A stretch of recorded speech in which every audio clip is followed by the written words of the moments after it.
I'm Soraya. And this is the story of how my husband thought he could outsmart me.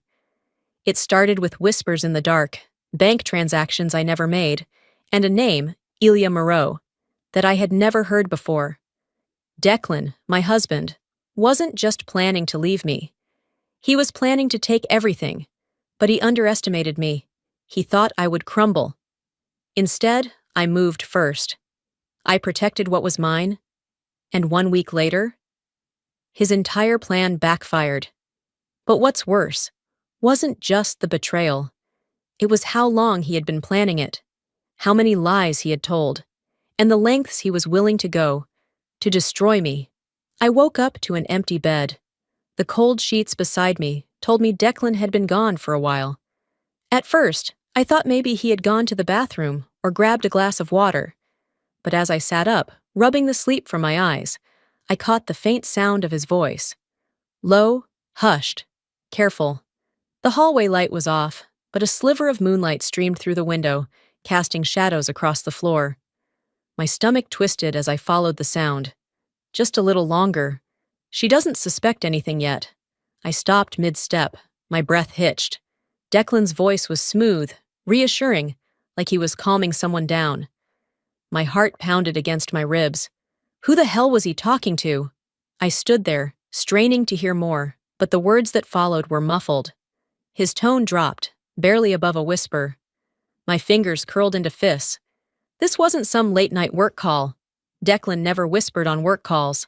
Hell, he never even cared if I overheard his conversations before. My mind raced through possibilities, each one worse than the last. After a few seconds, I heard his footsteps approaching. I barely had time to dart back to the bedroom before he rounded the corner. My pulse hammered as I slid under the covers, feigning sleep. A moment later, I felt the bed dip. His weight shifted beside me, but I kept my breathing steady. A few minutes passed, and then he exhaled slowly, relaxed, like nothing had happened. I turned over, blinking up at him. "Where were you?" My voice came out soft, groggy, like I had just woken up. "Bathroom," he muttered without hesitation. "A lie? And the phone call?" Declan barely flinched. "Just a client. Had to smooth out some details for a case." I stared at him, watching for any sign of hesitation. He met my gaze, unreadable as always. Maybe I was overthinking. Maybe it really was work. But that whisper, that sentence, she doesn't suspect anything yet. I swallowed the lump in my throat and forced myself to roll over. My mind was screaming at me, but I ignored it. Not tonight. Not yet. The next morning, I woke up before Declan. He was still fast asleep, his arm draped across the pillow, where my head should have been. I slipped out of bed, grabbed my phone, and padded barefoot to the kitchen. I didn't usually check our bank accounts. Declan handled most of the finances, and I had never given it much thought. But something felt off. I scrolled through the transactions. My stomach tightened. $500, $1,200, $750, $2,000, a dozen withdrawals over the past 3 months, all relatively small but frequent enough to raise a red flag. Declan and I shared expenses, mortgage, utilities, groceries, but we also had separate accounts for personal spending. These transactions weren't for bills, weren't for investments, and definitely weren't for anything we had discussed. I took a shaky breath, my hands tightening around my phone. Behind me, I heard footsteps. I quickly locked my screen and turned to see Declan leaning against the doorway, rubbing his neck. "Morning," he mumbled, voice thick with sleep. "What's for breakfast?" I set my phone down. "I was about to ask you the same thing." He smirked, stepping forward to pour himself coffee. "Guess it's your turn then." I watched him take a sip, his free hand resting on the counter. "I checked our bank account this morning." Declan froze for half a second. Just long enough. His grip tightened around the mug before he forced a chuckle. "And?" "There are a lot of small withdrawals." I crossed my arms. "Things I don't recognize." He barely hesitated. "Just small investments. A few business opportunities. Business opportunities? Declan nodded, setting his cup down. Nothing to worry about. Short-term gains, that's all. He was lying. I knew it. I just didn't know why. The rest of the day, I tried to shake the unease. But Declan wasn't helping. He was glued to his phone, taking calls in the other room. His screen was always face down when he set it on the table. And every time I looked at him, I felt like there was a wall between us, one that hadn't been there before. That night, as I lay in bed, staring at the ceiling, my mind wouldn't quiet down. Declan had always been confident, smooth, a man who knew how to talk his way out of anything, but I had been with him long enough to know when something was off. And something was definitely off. I turned to face him. He was already asleep, his breathing steady, his face calm, like a man with nothing to hide. I wasn't convinced. A voice in my head whispered the words I had been trying to push away all day. Am I being paranoid? Or is something really wrong? The doubt refused to fade, even as the morning light filtered through my window. I had spent the entire night tossing and turning, unable to shake the feeling that something was terribly wrong. Declan's voice from the night before still echoed in my mind. Casual, dismissive, yet calculated. The kind of tone someone used when they were hiding something in plain sight. I forced myself out of bed and went about my morning routine, but my movements felt mechanical. My thoughts were stuck in a loop, replaying every interaction, every red flag I had ignored over the past few months. And then Declan strolled into the kitchen like nothing had changed. "Morning, babe," he said, pressing a quick kiss to my temple. I was thinking, we should probably get our financials in order. Just in case of emergencies. I froze, my fingers tightening around my coffee mug. Our financials? I echoed carefully. Yeah, he said, leaning against the counter, sipping his coffee like this was just another normal conversation. Like, do you have a full list of your accounts, passwords, assets, that kind of stuff? We should keep everything in one place. I stared at him, my heartbeat drumming in my ears. Declan had never shown an interest in my personal finances. Sure, we had a joint account for bills, but we always kept our personal savings separate. It was just the way we had always done things.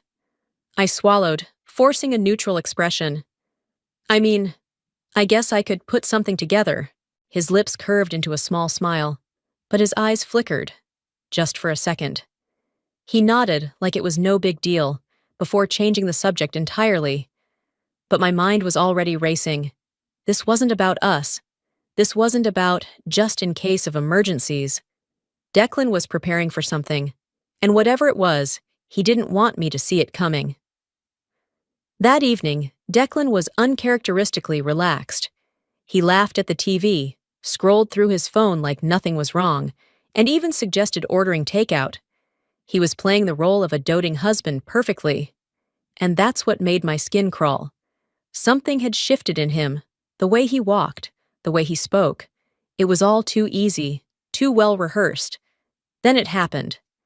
Declan got up to take a shower, leaving his phone on the coffee table. He never left his phone unattended. Ever. I stared at it, my pulse quickening. The screen was face down, just like it had been for weeks. But then, as if the universe was throwing me a lifeline, a notification lit up the screen. A text message from a name I didn't recognize. Ilya Moreau. I didn't have time to think. I reached for the phone, my hands shaking as I tilted the screen just enough to read the message preview. Just make sure she stays in the dark. Almost there. My breath hitched. My chest tightened so fast it hurt. The room suddenly felt smaller, like the walls were closing in on me. Who the hell was Ilya Moreau? And what did they mean by almost there? My fingers hovered over the screen for half a second, just long enough for the wildest thoughts to flash through my mind. Was this another woman? Was Declan planning to leave me? Was he hiding money? I heard the water shut off. Panic shot through me as I placed the phone back exactly where it had been and sank into the couch, gripping my knees to keep my hands from shaking. A minute later, Declan strolled back into the room, towel drying his hair. I forced myself to look at him. He was so calm, so at ease, completely unaware that I had just seen something I wasn't supposed to. "Did you decide on dinner?" he asked, ruffling his hair. I swallowed hard. "Not yet." He grabbed his phone without a second glance, unlocking it effortlessly. No hesitation, like there wasn't a damn thing to worry about. But I knew better now. I spent the rest of the night trying to rationalize what I had seen. Maybe it wasn't what I thought. Maybe Ilya was a colleague, a business partner. Maybe keeping me in the dark was about something completely different, something innocent. But deep down, I knew better. The pieces were clicking together, one by one. The secrecy, the money disappearing, the call in the middle of the night, the way he was suddenly so interested in my finances. I should have confronted him right then and there. But if I was right, if Declan was really hiding something this big, then I needed proof. Real proof. So instead, I kept my mouth shut. I let him kiss me goodnight, let him slip under the covers like nothing was wrong. And then I lay there, gripping my phone, whispering into the dark, "Who the hell is Ilya Moreau?" The next morning, the question still haunted me, gnawing at my every thought. I moved through my morning routine like a ghost, going through the motions, but my mind was locked onto one thing: Ilya Moreau. The name lingered in my brain like an unsolved puzzle, a piece that didn't fit but refused to be ignored. Declan sat across from me at breakfast, scrolling through his phone, perfectly at ease. I wondered if he had any idea I had seen that message. If he did, he was a damn good actor. But then, as if sensing my suspicion, he looked up and smiled. "Hey babe, can you sign something real quick?" I nearly choked on my coffee. "Sign what?" I asked, keeping my voice light. "Just some financial updates for tax purposes," he said, sliding a document across the table. His tone was casual, but his fingers drummed against the table in an uneven rhythm. A tell. I picked up the papers, my stomach tightening as I skimmed through the first page. Legal jargon filled the document, but one thing became painfully clear. This wasn't about taxes. I flipped to the last page. Property transfer agreement. My pulse pounded in my ears. My assets, my savings, even the condo. Everything would be moved into his name. I forced myself to look up. Declan was watching me, a careful smile plastered on his face. "Declan," I said, my voice too controlled. "What is this?" His smile didn't falter. "It's just a precaution, babe. A legal convenience. Nothing changes between us." I stared at him, my grip tightening around the paper. "Nothing changes? You're asking me to sign over everything to you." "Not everything," he said smoothly, as if that made it better. "Just consolidating things for protection. You know, in case something happens." My hands trembled slightly. Not from fear, from rage. This wasn't paranoia anymore. This wasn't me reading into things. This was planned. And he had the audacity to sit across from me and act like it was nothing. I placed the document back on the table, slow and deliberate. Then I met his gaze. "I'm not signing this." His smile twitched. His jaw clenched for a fraction of a second, before he let out a short laugh. "Soraya, don't be dramatic. It's just paperwork." I held my ground. "Then why are you so eager for me to sign without reading it?" His expression hardened. "You really don't want to do this, Soraya." He leaned in slightly, his voice low and controlled. But there was something underneath it, a warning, a threat. I met his gaze, unflinching. "Is that a threat?" Declan didn't answer right away. Instead, he leaned back in his chair, arms crossed, his expression morphing into something dangerously unreadable. The smirk he had worn moments ago faded, replaced with an unsettling calm. "I just think you're making this harder than it needs to be," he said, his voice too smooth, too measured. I swallowed my anger, keeping my expression neutral. He still thought he was in control, that I was just another move on his carefully planned out chessboard. I let the silence stretch, watching him. The way his fingers tapped idly against the table. the slight twitch in his jaw when I didn't respond. He was waiting for me to react, to get emotional, to panic, to break. I wouldn't give him the satisfaction. So I smiled, just enough to make him shift uncomfortably. "You know what, Declan?" I said lightly, standing up and gathering the papers. "You're right, I do need to think about this." His eyes narrowed slightly. He wasn't expecting that. But I had already turned away, walking to the kitchen and placing the documents neatly on the counter. I wasn't going to argue. Not now, not yet. Because now, I was the one in control. That night, Declan acted like nothing had happened. He moved through our home like we were still just another happy couple, making himself a drink, watching the news, scrolling through his phone like he didn't just try to con me into signing away everything I owned. But as I watched him, a realization settled in my chest like a weight. This had never been about saving our marriage. He wasn't trying to fix things. He was setting up his exit, and he wanted to take everything with him when he left. The next morning, I found him in the living room, sipping his coffee like he didn't have a single worry in the world. But when I sat across from him, he glanced up, immediately sensing that something had shifted.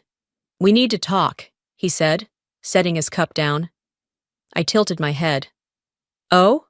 He exhaled, as if this was difficult for him, as if he was the one struggling. "I think we should separate." There it was. He said it like a man delivering a well-rehearsed speech, every word perfectly measured. "It's not working anymore," he continued, his tone even. "You have to see that." I stared at him, unmoving.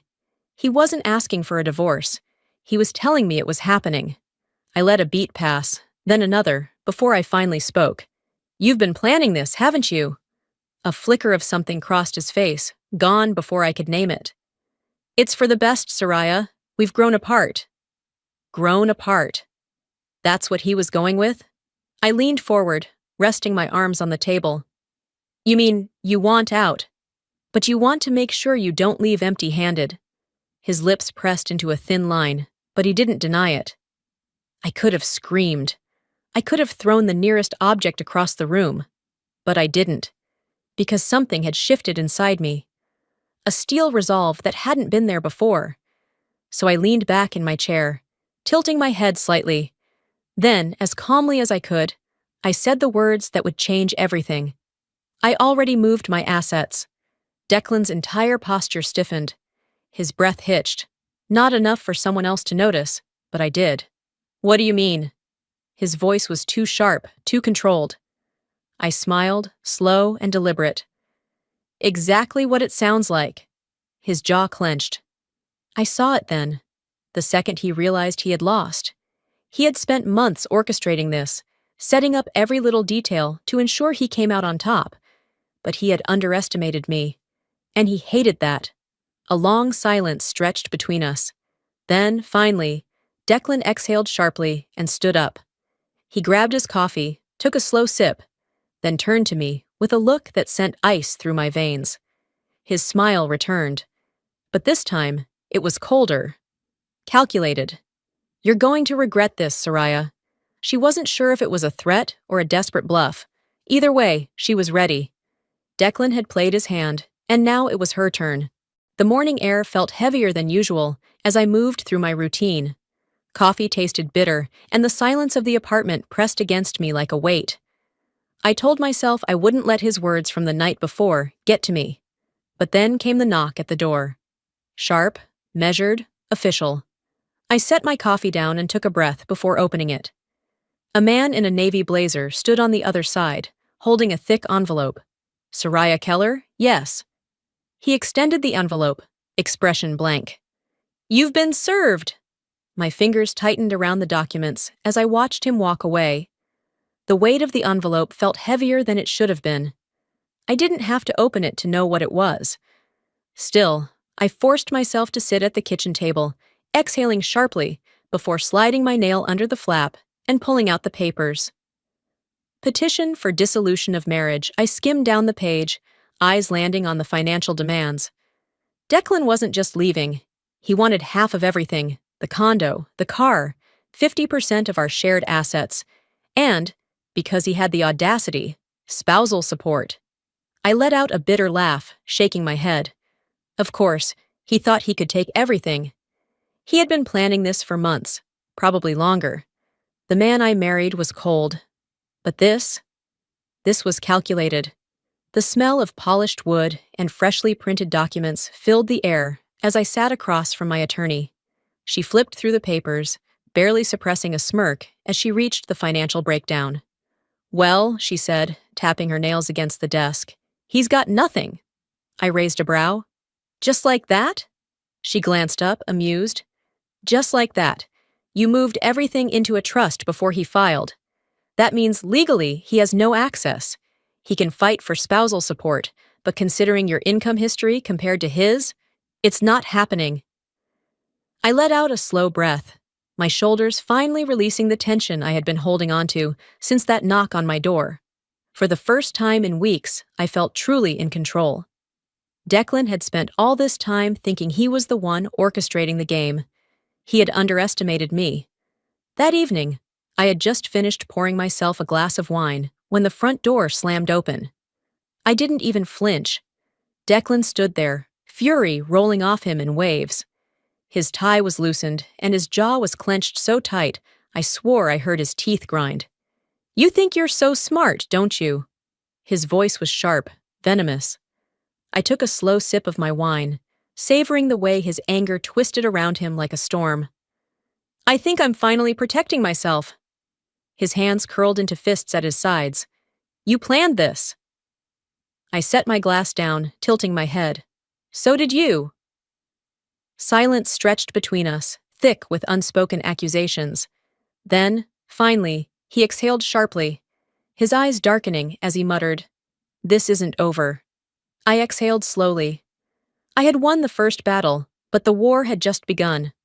For the first time in weeks, I felt a small sense of relief, knowing that Declan had lost his financial grip on me. But I should have known better than to think he would walk away quietly. The first sign of trouble came at work. It started with looks. Not the usual passing glances, but lingering stares. Whispers that cut off the second I entered the room.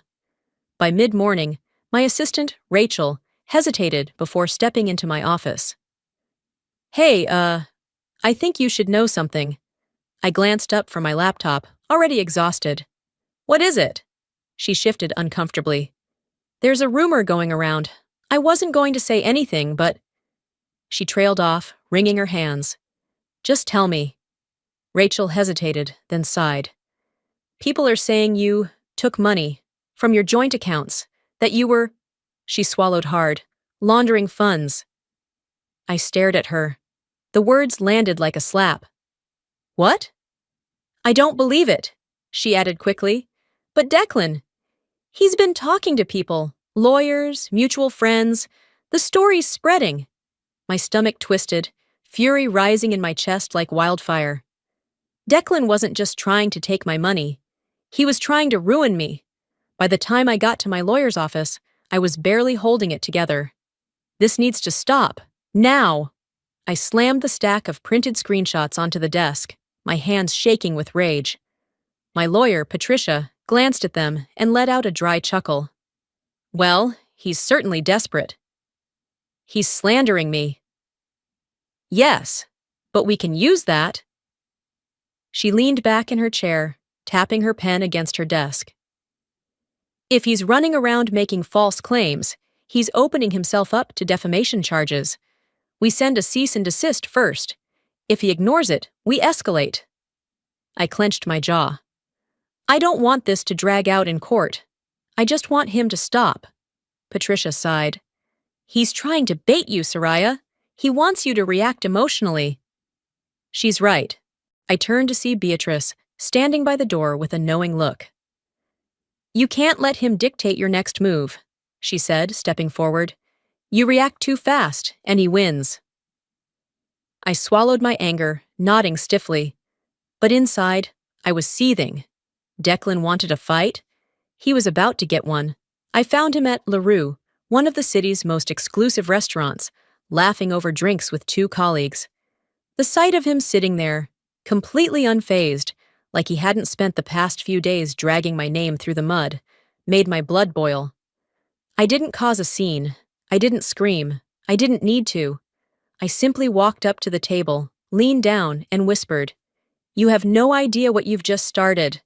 Declan's smirk faltered for a split second, before he masked it with an easy grin. He wiped his mouth with a napkin, eyes gleaming with challenge. "Let's see what you've got, then." I had given him one last warning. Now I was done playing fair. Declan had spent weeks trying to manipulate, intimidate, and control me. He had underestimated me at every turn. Now, after failing to take my money, after smearing my name, he was taking one final shot. A desperate man is a dangerous one. I was halfway through my morning coffee when my phone rang. "Patricia," I answered, sensing the urgency before she even spoke. "You need to come in," my lawyer said without preamble. "Declan just filed a motion for a full financial audit." The words sent a sharp jolt through my body. I set my mug down carefully, inhaling deeply. "On what grounds?" Patricia exhaled. "He's claiming you mismanaged joint funds and that you owe him a financial settlement. It's complete nonsense, but that's not the point." "Of course it wasn't. He's trying to drain me," I muttered. "Legal fees, time, stress. He knows he can't win, so he wants to wear me down." "Exactly." A sharp bitterness curled in my chest. Declan never played to win outright. He played to exhaust his opponent. Not this time. "I'll be there in an hour," I said before hanging up. By the time I walked into Patricia's office, she already had Declan's motion spread across her desk, annotated in red. "Here's the good news," she said, looking up. "He doesn't have a single piece of legitimate evidence. The bad news? This could still drag out for weeks, maybe months, if the court entertains his tactics." I clenched my fists. "What's our next move?" "We counterfile and request an immediate dismissal," she said. "We also demand that he pay for all legal costs if the court deems this a stall tactic." I smirked. "Let's do it." 2 weeks later, I found myself sitting across from Declan in a courtroom. He was dressed sharp, his tie a little too tight, his smirk barely concealed. He thought this was his moment. His lawyer stood first. "Your Honor, my client has reason to believe that Mrs. Keller improperly moved assets to avoid a fair divorce settlement. We are requesting a full forensic audit of all financial transfers made in the past 6 months." I didn't react. I didn't flinch. Patricia, calm as ever, adjusted her glasses and stood. "Your Honor, all of my client's financial moves were made before Mr. Keller even filed for divorce. There is no evidence of mismanagement or fraud." She slid a thick binder forward. "Additionally, we request that this motion be dismissed with prejudice and that Mr. Keller be required to cover all legal fees, as this is a clear attempt at financial harassment." The judge took their time reviewing the documents, their expression unreadable. The room was tense, silent. Declan was watching me, waiting for me to squirm. I didn't give him the satisfaction. Finally, the judge looked up. "The court finds no grounds for a full financial audit. The motion is denied. Furthermore, due to lack of evidence, Mr. Keller will be responsible for all legal fees associated with this claim." A sharp clap of the gavel. Just like that, Declan had lost again. Outside the courtroom, Declan walked past me without a word. But as he passed, he muttered just loud enough for me to hear. "You think this is over? Just wait." I had won this round, but I knew. Declan still had one last move left. Men like him don't walk away quietly. They don't accept defeat. They regroup, re-strategize, and come back with something even worse. And Declan? He had been plotting this too long to let it end here. I didn't have to wait long to find out what his final move was. The call came the next morning. "Soraya, we have a problem," Patricia said. I gripped the phone tighter. "What now?" There was a pause, then the sound of papers shuffling. "Declan and Ilya have filed a formal complaint. They're accusing you of financial fraud. According to their evidence, you've been falsifying financial records for months." I felt the air leave my lungs.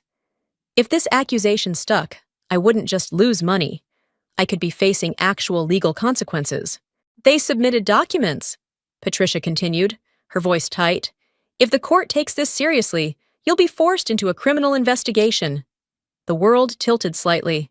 I pressed my fingers against my temple, willing myself to stay calm. And the documents, are they real? A scoff on the other end. Absolutely not, but they're good. Someone doctored them well. Of course.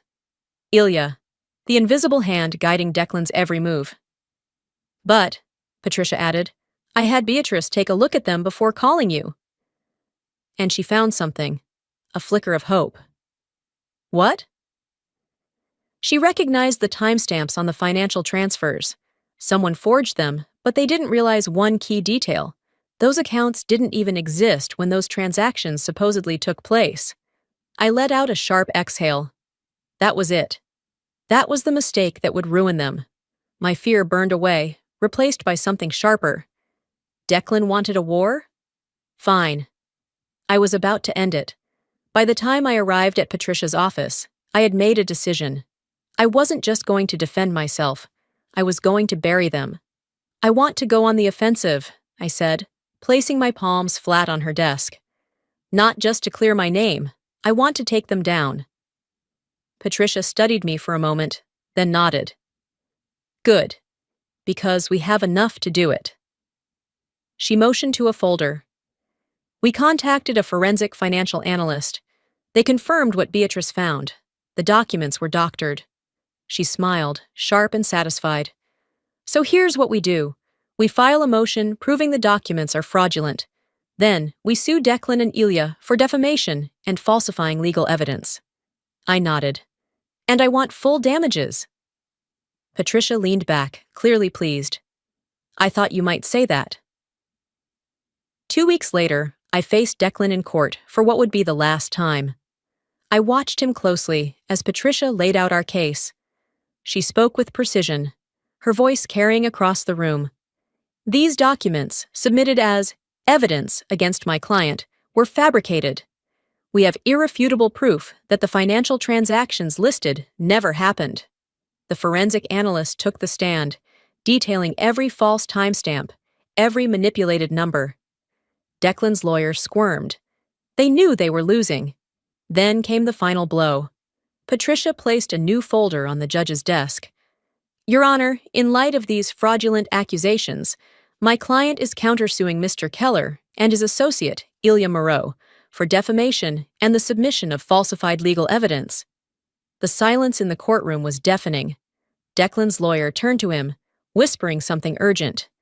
Declan's jaw was locked, his face pale. Finally, his lawyer stood and cleared his throat. Your Honor, my client wishes to withdraw his claims. Of course he did. He had no choice. The judge nodded. Motion dismissed. Furthermore, Mr. Keller will be responsible for all legal costs.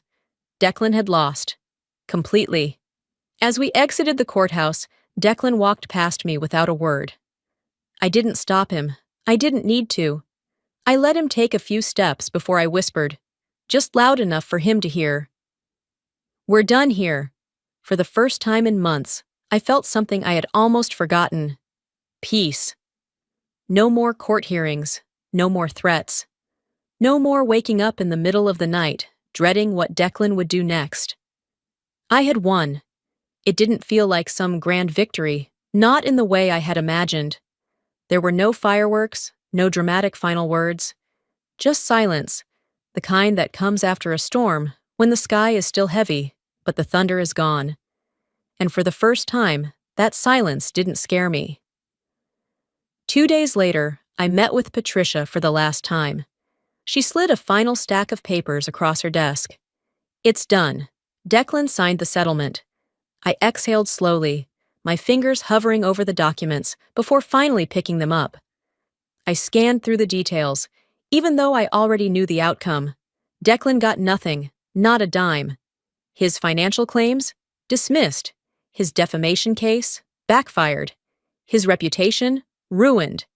He had tried to destroy me, and in the end, he was the one left with nothing. Patricia leaned back in her chair, watching me. How do you feel? I let out a quiet laugh, more exhale than sound. Lighter, she smiled. Good, you deserve that. I nodded, slipping the documents into my bag. This was it, the final step.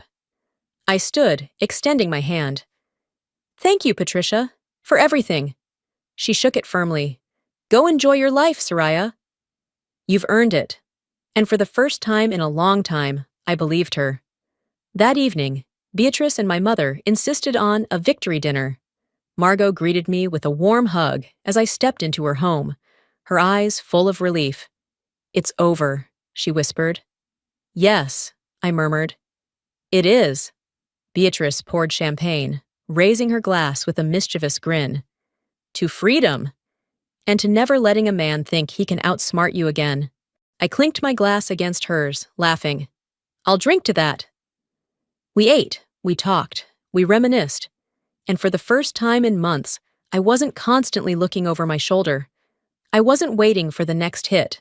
The war was over. Later that night, I stood on my balcony, gazing at the Chicago skyline. The city lights shimmered, stretching infinitely into the horizon. Everything felt different. I was no longer the woman who had ignored the warning signs. No longer the woman who had believed in the illusion of safety, of permanence.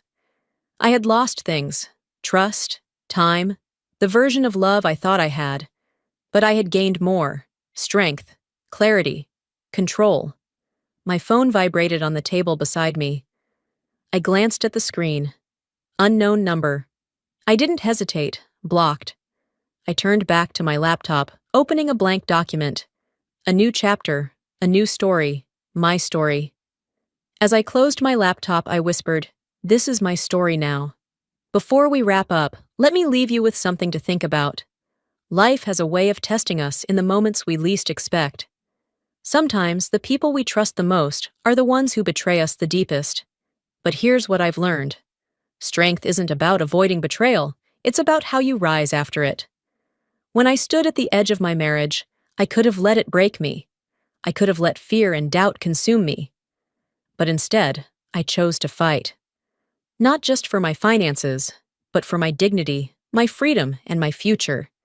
And if there's one thing I hope you take from this story, it's this. You are stronger than you think. If you've ever been blindsided by betrayal, if you've ever felt like the rug was pulled from under you, know this. You are not alone. Life may throw its worst at you, but it's in those moments that you discover who you truly are. And sometimes, walking away from what no longer serves you is the greatest victory of all. Now, I want to hear from you. Have you ever faced a situation where you had to fight for yourself, even when the odds were against you? Share your thoughts in the comments. I read every single one of them. And if this story resonated with you, drop a 1 in the comments or tell me where you're watching from. And of course, if you want to hear more stories like this, make sure to subscribe to the channel and hit that notification bell. There's so much more to come. Until next time, stay strong, stay smart, and never let anyone take away your power.